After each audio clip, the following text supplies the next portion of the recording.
الحمد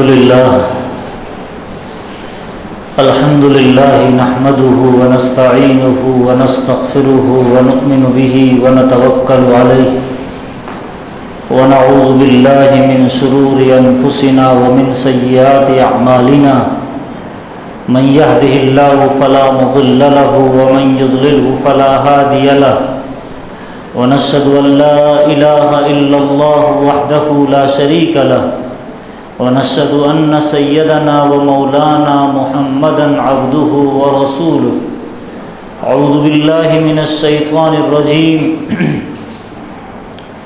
بسم الله الرحمن الرحيم يا أيها الناس اتقوا ربكم الذي خلقكم من نفس واحدة وخلق منها زوجها وبث منهما رجالا كثيرا ونساء واتقوا الله الذي تساءلون به والأرحام إن الله كان عليكم رقيبا صدق الله العلي العظيم.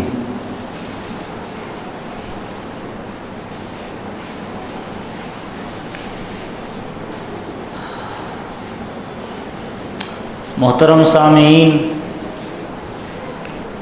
اور بزرگان دین، اللہ تبارک و تعالیٰ کا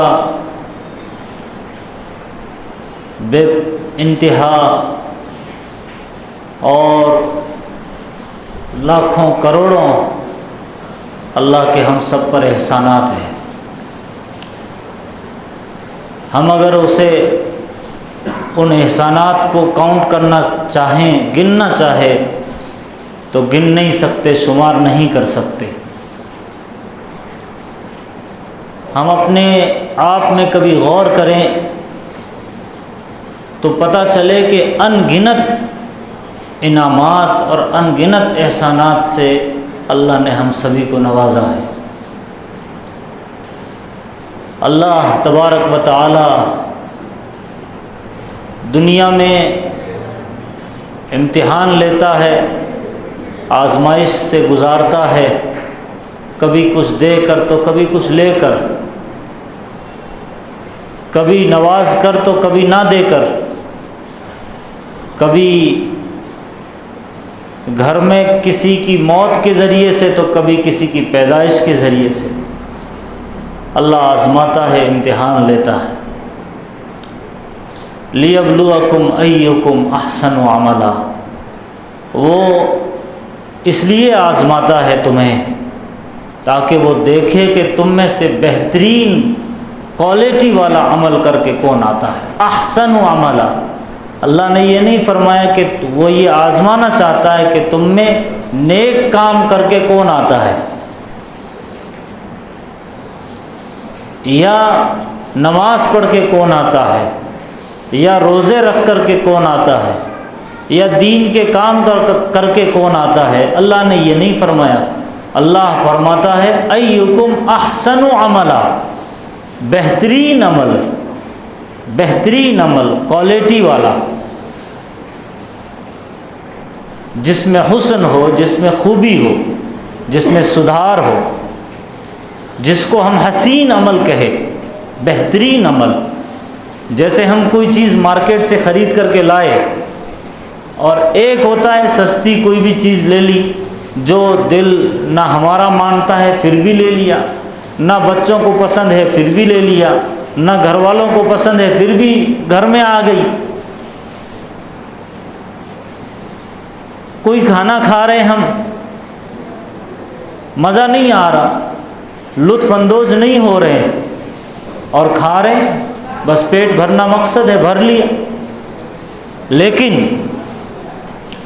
بعض مرتبہ ایسا ہوتا ہے کہ کچھ کھانے بڑے لذیذ ہوتے ہیں، کچھ مشروبات بڑی مزیدار ہوتی ہے،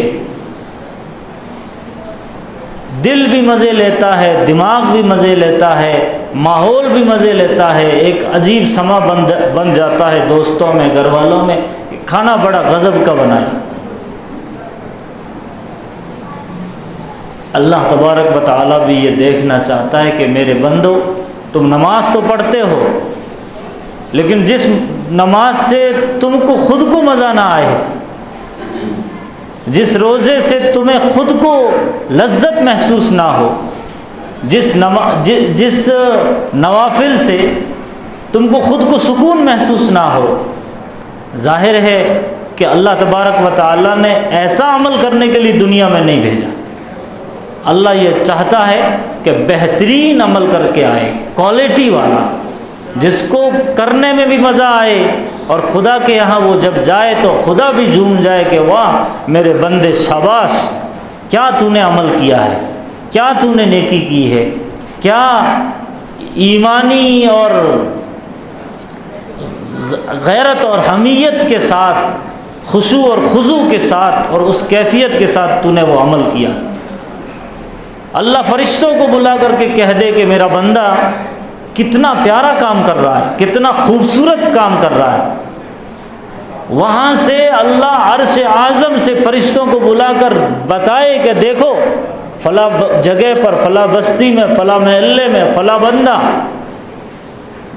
صرف اور صرف میرے لیے کر رہا ہے، اور خود کو بھی مزہ آ رہا ہے، اور ادھر فرشتوں کو بھی مزہ آ رہا ہے، اور اللہ بھی جھوم رہے ہیں۔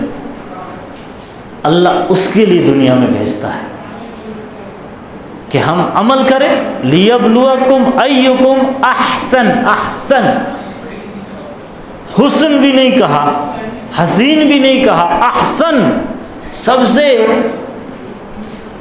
اوپری درجے کا۔ جیسے ایک ہوتا ہے گڈ، ایک ہوتا ہے ویری گڈ، ایک ہوتا ہے ایکسلنٹ۔ صفات میں کیٹیگری، ایڈجیکٹو کمپاؤنڈ ہم پڑھے ہیں، اس میں کیٹیگری رہتی ہے۔ ایکم احسن، یہ اعلیٰ درجے کی صفت ہے، بہترین عمل۔ اب آپ ہم اندازہ لگائیں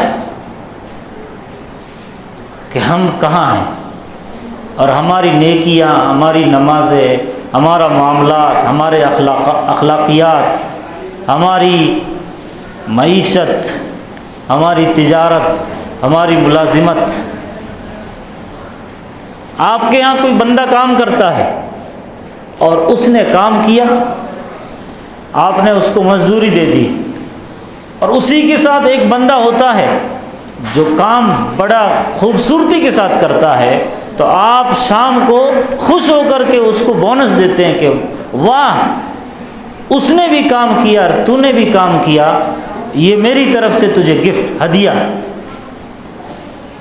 اللہ تبارک و تعالیٰ یہ چاہتا ہے کہ بندوں کی یہ سطح ہو جائے، اعمال کی کا یہ لیول آ جائے، لیبلوکم ایکم احسن عملا۔ کبھی ہم غور کریں کتنی نعمتیں دی ہیں اللہ نے ہم کو۔ یہ آنکھیں جس سے ہم دیکھتے ہیں، بالفرض مان لو کہ اللہ نہیں دیتا تو ہمارا کیا حشر ہوتا۔ لوگ مذاق اڑاتے، لوگ اندھا اور نابینا کہتے، ہم لاچار و مجبور ہوتے۔ اللہ ہمیں ہاتھ نہیں دیتا تو ہم کوئی چیز پکڑ نہیں پاتے تھے، ہم لولے ہوتے۔ اللہ ہمیں پیر نہیں دیتا تو ہم لنگڑے ہوتے، اپنی ضرورت بھی پوری نہیں کر پاتے، دوسروں کی کیا کرتے۔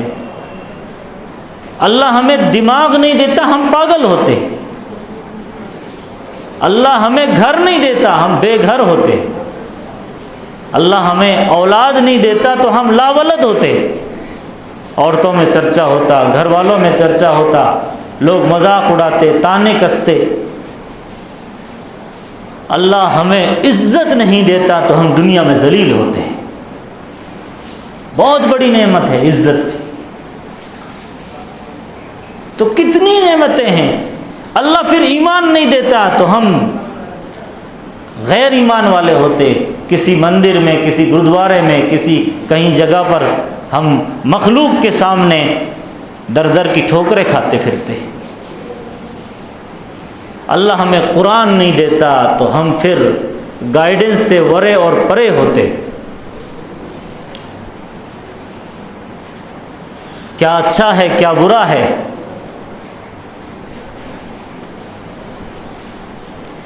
تو اللہ تبارک و تعالیٰ کا یہ عظیم احسان کہ اللہ تبارک و تعالیٰ نے ہمیں قرآن جیسی دولت دی، ایمان جیسا عظیم تحفہ دیا، ایمان والے گھر میں پیدا فرمایا، پھر وہ سمجھ بوجھ دی۔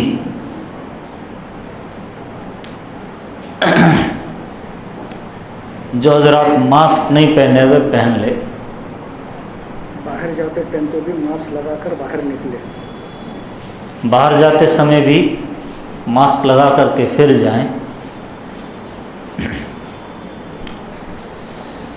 تو ان گنت نعمتیں ہیں، ہم گن نہیں سکتے، شمار نہیں کر سکتے۔ عزت کی روزی دی، عزت کی روٹی دی۔ ہم نے دیکھا ہوگا بچپن میں کہ ماں باپ کے پاس وہ اس زمانے میں جائیے، کچھ سال پہلے جہاں شہر نام کا کچھ تصور نہیں تھا، گاؤں ایک گھر یہاں ہے تو دوسرا کہیں اور، پانی کا یہ کارپوریشن کا جو سسٹم ہے یہ نہیں تھا، لمبی میل اور کوسوں دور پانی لینے کے لیے ماں باپ کو، دادا دادی کو جانا پڑتا تھا۔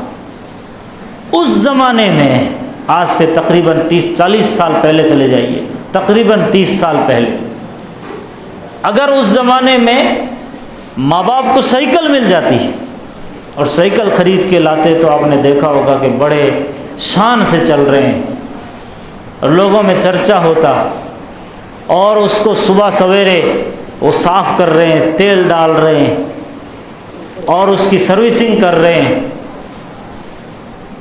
اس طریقے سے وہ دل ہی دل میں خوش ہو رہے ہوتے کہ اللہ نے نعمت دی، اللہ نے نعمت دی، اور پھر اسی سائیکل سے وہ جا رہے ہیں کمانے کے لیے۔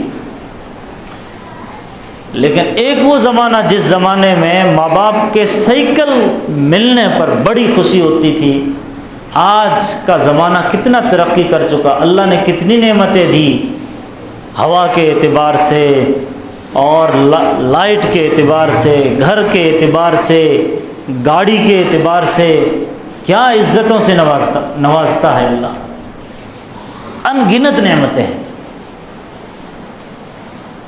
اللہ تبارک و تعالی ہمیں ان نعمتوں کی قدردانی کی توفیق عطا فرمائے۔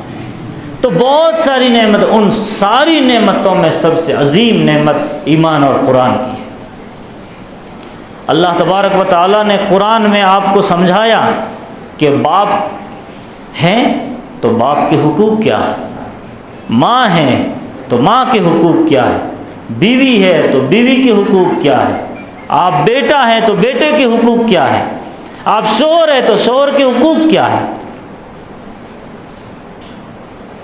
یعنی بیت الخلا سے لے کر بیت اللہ تک جتنا یہ سفر ہے، ہر میدان میں، ہر پوائنٹ پہ، ہر جگہ پہ آپ کو قرآن رہبری کرتا ہے۔ واش روم کیسے جانا ہے اس کی رہبری، تو پھر ایک عظیم مقام کہ بیت اللہ کیسے جانا ہے اس کی بھی رہبری۔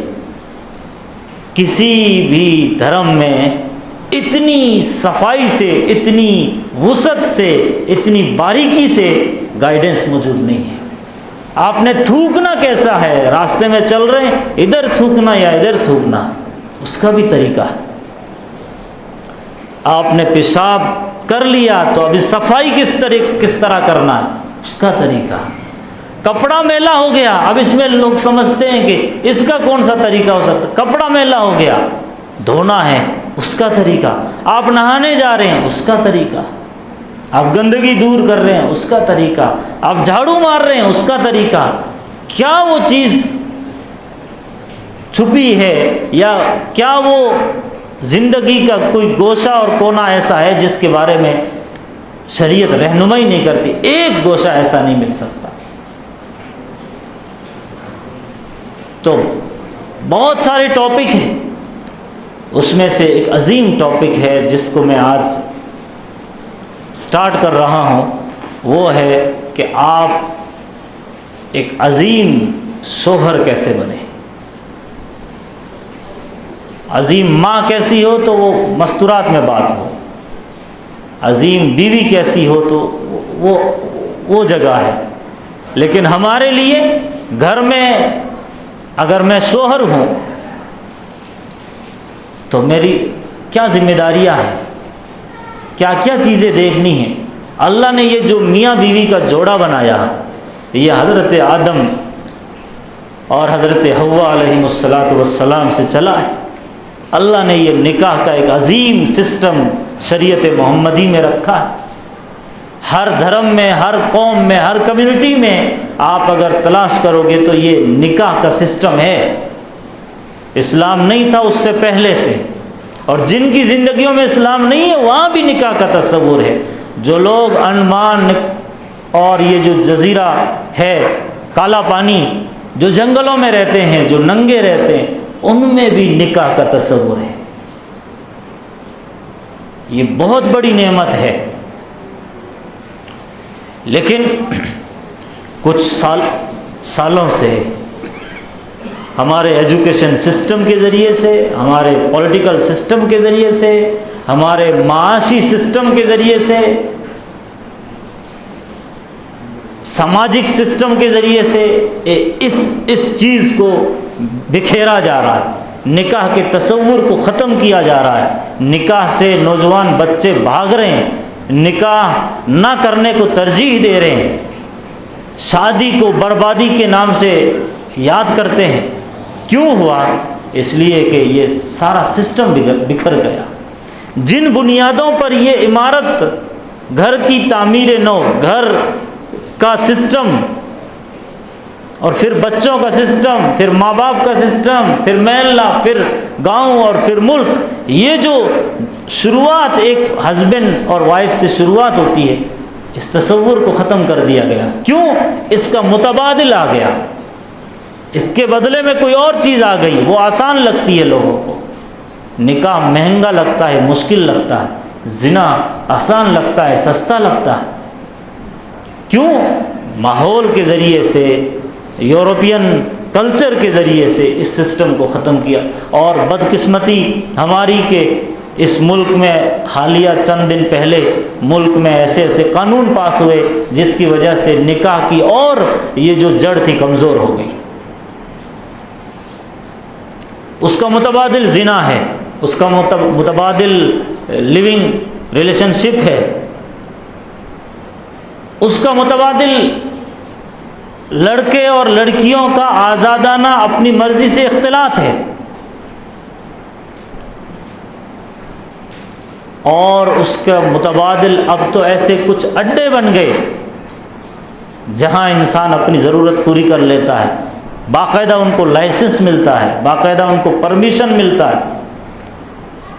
یعنی جرم کو جرم ہی تصور نہیں کیا جاتا۔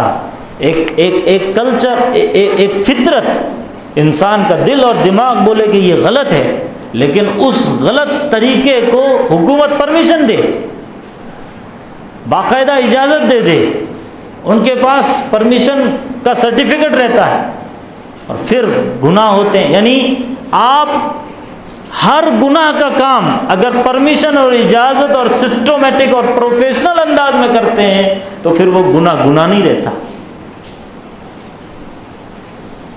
ایسا ماحول کھڑا کیا گیا، تو اس لیے ضرورت اس بات کی ہے کہ مذہب اسلام کو ماننے والے لوگ اس مہم کو، خاندانی نظام کو، خاندانی سسٹم کو، نکاح کے تصور کو، میاں بیوی کے حقوق کو، ماں باپ کے حقوق کو اتنا عام کرے، اتنا عام کرے۔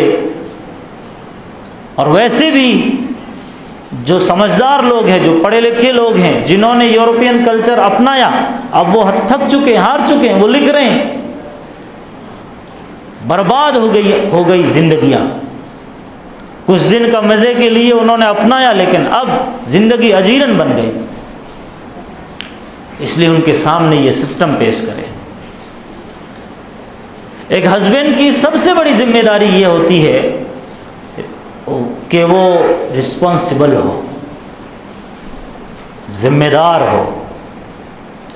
جو کوئی بندہ، نوجوان ہو یا کوئی شوہر ہو، جو بھی جس کا نکاح ہو گیا، اگر وہ ذمہ داری محسوس نہیں کرتا ہے، کوئی بھی چیز کی رسپانسبلٹی نہیں لیتا ہے، اپنی بیوی کی، بچوں کی، ماں باپ کی، ان کی ضروریات کی، تو پھر گھر بستا نہیں ہے، پھر گھر برباد ہو جاتا ہے۔ اسلام نے مرد کو ذمہ دار بنایا۔ یہ جو کہا جاتا الرجال قوامون علی النساء، اس کی لوگ غلط تشریح کرتے ہیں کہ مرد عورتوں پر سردار ہے، غلط تشریح ہے۔ مرد عورتوں پر حاکم ہے، باس ہے، غلط تشریح ہے۔ مرد عورتوں کا ذمہ دار ہے، حاکم نہیں ہے، ذمہ دار ہے۔ تو پہلی صفت، پہلی کوالٹی، رسپانسبل ہونا، ذمہ داری اٹھا لینا۔ گھر میں نل خراب ہو گیا ہے، آپ بیوی کروا دیتی ہے کسی کو بلا کے، بچے کھڑے رہ کر کے، یہ الگ چیز ہے، لیکن اس کی بھی ذمہ داری آپ کی ہے۔ گیس خراب ہو گیا، اس کی بھی ذمہ داری آپ کی ہے۔ ماچس کی ڈبی جو چھوٹی سی ہے، آپ سمجھتے ہیں اتنے، اس میں کیا لگتا ہے، آپ جاؤ باہر لے کے آ جاؤ۔ یہ جو غیر ذمہ دارانہ جو رویہ ہے کہ ہم اپنی ذمہ داریوں کو عورتوں پر ڈال دیتے ہیں، یہیں سے شیطان چور راستے سے آتا ہے۔ ہر چیز یہاں تک لکھا ہے، بعض مفسرین نے، آپ کو حیرت ہوگی، عورت اگر میکہ میں اپنے گھر والوں، امی ابا کے وہاں جو کپڑے پہنتی تھی، جیسے پہنتی تھی، یہاں آنے کے بعد اگر وہ استری کر کے پہننا پسند کرتی تھی تو استری کر کے لا کے دینا، یہ بھی آپ کی ذمہ داری ہے۔ اور ہم کیا کرتے ہیں، ہم الٹا کرتے ہیں، ہم بیوی کو ذمہ دار بناتے ہیں اور کہتے ہیں کہ کچھ جو کام بیوی کے نہیں ہیں وہ بیوی کے حوالے کرتے ہیں، اور جو کام آپ کے تھے وہ بھی انہی سے کرواتے ہیں۔ نتیجتاً یہیں سے شیطان گھستا ہے۔ مثلاً فار ایگزامپل، آپ نے دیکھا ہوگا کہ آپ کے گھر میں شادی کا ماحول ہے، تو بعض گھروں میں سارا کنٹرول، ریموٹ کنٹرول ننند کے ہاتھ میں چلا جاتا ہے۔ اب ننند بتائے گی کہ بھابھی کے بچوں کو کپڑے کیسے لینا ہے، باہر شاپنگ کو چلے گئے، اس کی پسند سے آئیں گے، بیوی کی کوئی اہمیت ہی نہیں، اس کی کوئی چوائس ہی نہیں ہے۔ یہیں سے شیطان گھستا ہے۔ ٹھیک ہے، ان کی پسند بھی لے لو، ان کی رائے بھی لے لو، لیکن اب ان کے بچوں کی شادی ہے، وہ کیوں پسند کریں؟ کیوں؟ اس لیے کہ ہم نے بیوی کو باہر کا سمجھا، گھر کا فرد سمجھا ہی نہیں۔ یہ تو باہر سے آئی ہے اور چند کام اس کے حوالے کر دیا۔ بیوی کو کہہ دیا کہ تم نے میری ماں کو خوش رکھنا ہے۔ ماں کو خوش رکھنا آدمی کی ذمہ داری ہے، بیوی کیوں رکھے؟ اگر وہ رکھتی ہے تو اس کا اخلاق ہے، احسان ہے۔ یہ بیسک چیزیں رہتی ہے، چھوٹی چھوٹی، جن کو سمجھنا بہت ضروری رہتا ہے۔ تو رسپانسبل ہونا، ہر چیز کی ذمہ داری، بچوں کی تربیت، تعلیم، یہ جو ذمہ دار شوہر تھا، اب بیوی پڑھی لکھی ہونے کی وجہ سے اس کو بھی چند پیسے کمانے لگ گئی، تو اب جو ہے آپ نے برابر کا رسپانسبلٹی دے دی۔ اب کیا ہوتا ہے، خرچہ برابر، اتنا یہ لائے تو اتنا یہ لائے۔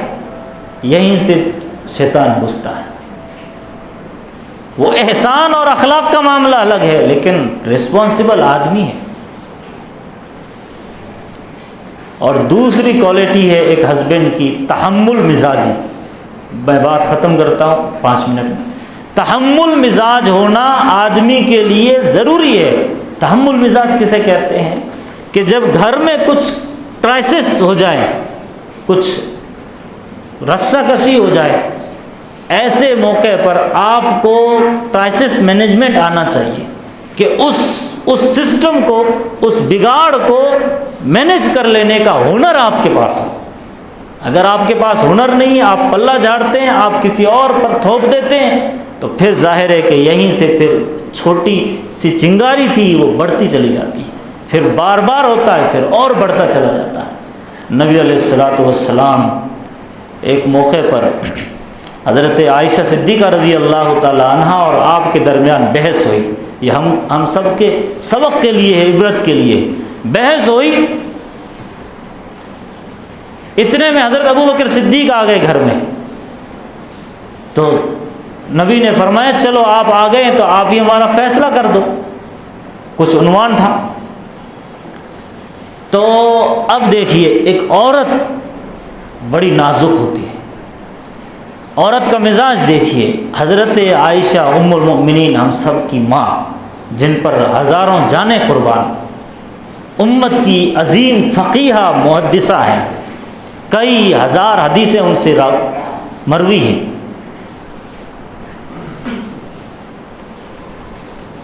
اب اس صورت میں نبی علیہ الصلوۃ والسلام نے حضرت ابو بکر کو فیصل بنا دیا، جو کہ ان کے سسر تھے، حضرت عائشہ کے ابا تھے. لیکن عائشہ صدیقہ آگے سے گئی اور اپنے ابا کو کہہ رہی ہے، ابا دیکھو آپ فیصلہ تو کر رہے ہیں، لیکن نبی سے کہہ دیں کہ میں اپنا میٹر رکھوں، سچ سچ بتاؤں. ان سے بھی کہہ دو آپ بھی اپنی پوری بات سچائی کے ساتھ رکھیے. اب آپ سوچ لیے، کیا نبی جھوٹ بول سکتے ہیں؟ یا نعوذ باللہ کیا حضرت عائشہ کے دل میں یہ ہے کہ نبی جھوٹ بولتے ہیں؟ یہ لفظ ہے صرف. بعض مرتبہ کچھ الفاظ فطرتاً نکل جاتے ہیں، اس کے پیچھے منشا اور مقصد کچھ نہیں ہوتا. اگر آپ نے اس کو ٹینشن میں آ کر لفظ پکڑ لیا، ورڈ پکڑ لیا، تو پھر یہیں سے بکھیڑا کھڑا ہو جائے گا. تو حضرت ابو بکر نے جب یہ سنا کہ حضرت عائشہ یہ کہہ رہے کہ نبی کو کہہ دیں سچ سچ بتاؤ، تو حضرت ابو بکر نے تھپڑ مار دیا حضرت عائشہ کو. اپنی بیٹی تھی. تو نبی علیہ الصلوۃ والسلام آگے بڑھے اور حضرت عائشہ کو اٹھایا. دبلی پتلی چھوٹی سی تھی، ایک دم اٹھا کے اپنے پیچھے چھپا لیا اور ابو بکر کو کہا کہ آپ چلے جاؤ، ہم اپنا مسئلہ خود حل کر لیں گے. اب حضرت عائشہ کو سامنے لائے، مذاق ہنستے ہوئے، مسکراتے ہوئے، تبسم کے ساتھ آپ حضرت عائشہ سے پوچھ رہے دیکھو بڈھے کے دوسرے تھپڑ سے میں نے بچایا. اتنا کہنا تھا کہ حضرت عائشہ ہنس دی، مسکرا دی، اور وہ جو بات تھی وہ غائب ہو گئی. تو یہ اس رسہ کسی کو حل کیسے کرنا ہے یہ ہو. ایک مرتبہ کا واقعہ، حضرت عائشہ گھر میں موجود ہے، ایک دوسری بیوی جو ام المؤمنین تھی ان کے گھر سے کھانا آیا، تو کوئی بچہ یا بچی لے کر کے آئی. حضرت عائشہ صدیقہ رضی اللہ تعالیٰ عنہ دوڑی دوڑی گئی، اور وہ کھانا کیونکہ بہت اچھا بنا تھا تو اس کو دیکھ کر، کیونکہ ان کے نمبر میں وہاں سے کھانا آیا، تو تھوڑی غیرت کو چوٹ پہنچی، اور وہ جو برتن لینا تھا تو وہ اس طرح لیا ایک دم ڈھیلے ہاتھوں سے، نہ چاہتے ہوئے، کہ وہ ٹوٹ گیا، گرا اور سالن بکھر گیا، برتن ٹوٹ گیا. اللہ کے نبی علیہ الصلوۃ والسلام نے حضرت عائشہ کو، اب اس جگہ پر ہم تم ہوتے تو کیا کرتے؟ بکھیڑا کھڑا کر دیتے. سمجھ میں نہیں آتا، برتن توڑ دیا، سالن بکھیر دیا، خدا کی نعمت گرا دی، اور ہزار باتیں. نبی خود کپڑا لائے اور اس کو پوچھ رہے ہیں، صاف کر رہے ہیں، اس کے وہ ٹکڑے اٹھائے، باہر پھینکا، گھر میں سے ایک کٹورا لیا اور اس کو دیا کہ اصل میں کیا ہوا، تمہاری اماں کو تھوڑی سی غیرت آ گئی، اور ان کو روانہ کر دیا. کئی ایسے واقعات ہیں. حضرت صفیہ رضی اللہ تعالیٰ عنہ نبی کی ایک بیوی، ام المومنین ہے ہم سب کی، اور خیبر کے بادشاہ کی بیٹی تھی، یہودی کی. ایک دن دوسری بیوی نے باتوں باتوں میں ٹونٹ مارا، تانا دیا، اے یہودی کی بیٹی. حضرت صفیہ رونے لگی. نبی آئے، فلاں نے مجھے یہودی کی بیٹی کہا. تو نبی نے فرمایا کہ پھر اس میں آپ اتنا ناراض کیوں رہے؟ آپ نے یوں کہنا تھا کہ ہاں یہودی کون؟ یہودی کون؟ حضرت ہارون علیہ السلام کی بیٹی ہوں جو کہ نبی تھے. یہودی کون؟ جو موسیٰ علیہ السلام ہے، جو میرے چچا تھے، وہ بھی نبی تھے، اور ایک نبی محمد عربی صلی اللہ علیہ وسلم ان کی بیوی ہوں اور وہ بھی نبی ہے. یعنی باپ نبی، چچا نبی، شوہر بھی نبی، اس خاندان سے میں تعلق رکھتی ہوں، ایسا کہنا چاہیے تھا۔ تو اس طرح عظمت دلا کر کے سمجھا دیا۔ تو تحمل مزاجی ایک مرد کے لیے بہت ضروری ہے۔ حضرت عمر فاروق کے پاس ایک شخص آیا اور آتے ہوئے دل میں سوچ رہا ہے کہ حضرت بیوی بڑی بدتمیز ہے، بات بات پہ جھگڑا کرتی ہے، آج عمر چونکہ حسیلے ہیں اور اجازت دے دے 2-4 تھپڑ مارنے کی تو بس جا کے دھلائی کر دو، یہ نیت لے کر کے آئے۔ دیکھا حضرت عمر کی اور ان کی بیوی سے تو میں ہو رہی، گھر کے اندر کچھ بحث ہو رہی۔ اب وہ باہر دروازے پہ سلام کر کے کھڑے ہو گئے، حضرت عمر تھوڑی دیر ان سے بیوی سے بات کر کے باہر آئے۔ اب وہ شخص سن چکا تھا باتیں، اب حضرت عمر پوچھ رہے ہیں کہ بھائی کیا میٹر تھا، کیا ماجرا تھا؟ نہیں کچھ نہیں، کوئی بات نہیں، بتاؤ بھائی کیا تھا؟ تو بتایا۔ تو اب حضرت عمر کہہ رہے ہیں، اب دیکھو کیا کہہ رہے ہیں، دیکھو بیوی جو ہے وہ گھر کی ملکہ بھی ہے، محبت سے رکھو تو وہ گھر کی بنگن اور نوکرانی بھی ہے۔ یعنی ایک مقام یہ ہے کہ وہ گھر کی ملکہ ہے، اور محبت سے رکھو تو وہ آپ کو ایسی ایسی کام کرے گی آپ کے لیے کہ نوکر بھی نہیں کر سکتا۔ گھر کی وہ ملکہ بھی ہے اور گھر کی وہ نوکرانی بھی ہے، اسے محبت سے رکھو۔ تو تحمل مزاج ہونا بہت ضروری ہے۔ تو یہ 2 باتیں بہت ضروری ہے۔ رسپانسبل ہم ہیں، اس ذمہ داری کا احساس ہو کہ ہر چیز کا ذمہ دار میں ہوں۔ آپ اگر اپنی بیوی کو ذمہ دار ٹھہراؤ گے تو پھر معاملہ ڈگمگا جائے گا۔ اور دوسری تحمل مزاج، اور کچھ باتیں اگر واقعتاً بری ہیں، لگ گئی ہے، تو حدیث میں آتا ہے کہ جب آپ کو یہ لگے کہ بیوی میں یہ برائی، یہ برائی، یہ برائی، فوراً ایک قلم لو اور لکھو میری بیوی میں یہ اچھی صفت، یہ اچھی صفت، یہ اچھی صفت، صفات لکھتے جاؤ اور یہ چند پوائنٹ لکھتے جاؤ، آپ کو اندازہ ہو جائے گا کہ اچھائیاں زیادہ ہیں، برائیاں کم ہیں، تو پھر آپ ٹھنڈے پڑ جائیں گے۔ اللہ سے دعا فرمائیں، اللہ مجھے اور آپ سب کو عمل کی توفیق عطا فرمائے۔